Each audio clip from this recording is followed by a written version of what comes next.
What is the next question? Question is, a force of 20 Newton is applied on a body of mass 5 kg. ठीक है, मेरे को मास दे रखा है 5 kg का। अच्छा, इस पर जो फोर्स लग रहा है, a force of 20 Newton is applied on a body of mass 5 kg resting on horizontal plane. The body gain a kinetic energy of 10 joule after it moves a distance of 2 meter. The friction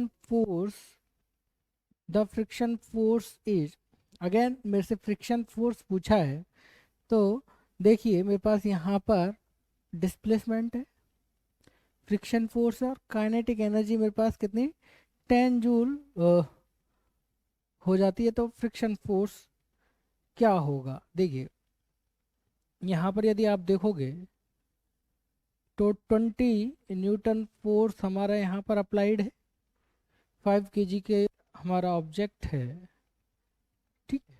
अच्छा, ये हमारा 2 metre ही चल पा रहा है, और body हमारी kinetic energy gain कर लेती। इनिशियली यदि अपन देखें तो ये रेस्ट पर है, तो इनिशियली वेलोसिटी हमारी यहाँ पर 0 है, और आफ्टर ये कितना 2 मीटर चलने के बाद इसकी जो वेलोसिटी है वो कितनी हो जा रही है, कहाँ लिखा हुआ है, कहीं लिखा हुआ था, 10 जूल काइनेटिक एनर्जी हो जा रही है।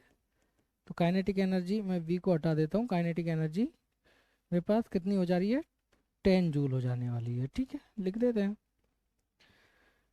तो यदि आप यहाँ पर देखोगे, work done by the force that must be equal to kinetic energy, work done लिख देता हूँ मैं यहाँ पर। देखो 20 न्यूटन की वजह से वर्क डन हो रहा होगा, और फ्रिक्शन फोर्स की वजह से वर्क डन हो रहा होगा, तो दोनों का मैं वर्क डन लिख देता हूँ। That must be equal to हमारा क्या होना चाहिए, काइनेटिक एनर्जी के इक्वल होना चाहिए, ठीक है।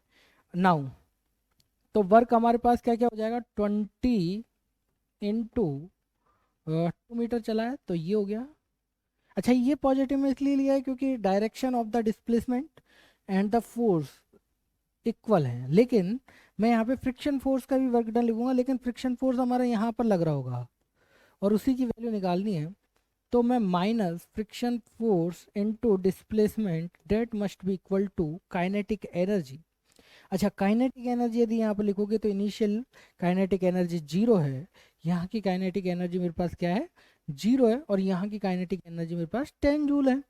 तो kinetic energy final minus kinetic energy initial, तो मैं यहाँ पे 10 लिख दूँ। यहाँ से मेरे हिसाब से आपके पास कितना आ जाएगा, फोर्स आ जाने वाला है। कैसे आएगा देख लीजिए। तो यहाँ से बचेगा मेरे पास 40 minus 2F is equal to 10। इसको सॉल्व कर लीजिए, इक्वेशन को, कितना हो जाएगा, 40 minus 10 is equal to 2F, 30 is equal to 2F, F is equal to 15 newton, ठीक है। तो यहाँ पर भी हमने कौन सा कॉन्सेप्ट यूज किया है, यहाँ पर भी हमने कॉन्सेप्ट यूज किया है वर्क एनर्जी थ्योरम का, ठीक है। कॉन्सेप्ट कौन सा यूज किया है, वर्क एनर्जी थ्योरम का, ठीक है।